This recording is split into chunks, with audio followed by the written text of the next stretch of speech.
Hey guys, what's up? It's Scalp over here, and thought I'd do another shout out, do a different video as to kick off this launch. So what we're gonna do today is obviously I have removed my system. I have cleaned up the top of my system.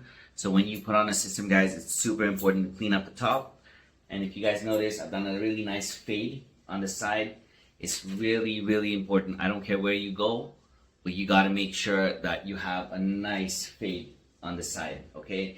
Because it's really important to keep a little bit on the top, not to shave it down too short. I mean, unless that's kind of the look that you want to go for, a complete like shaved skinhead kind of look.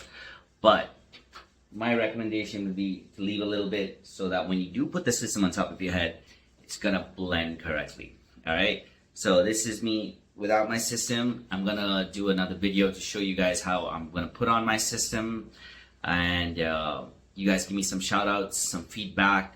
Tell me what kind of systems that you want to look for, what kind of systems you want me to wear. I typically go with the little higher end systems that have like a little lower density, so it gives you that natural look, not too low, because in terms of age, like I put it relatively to my age, so I'm in my early 40s, so that's kind of the look that I go for.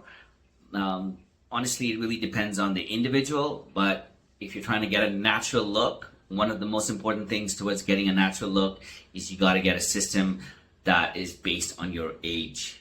Okay, you can't have somebody who is in their 60s with such thick density. It just does not look natural, because nobody that is in their 60s that has their own hair has such thick hair. Okay, so I'm gonna put on my system and you guys let me know what you think about it.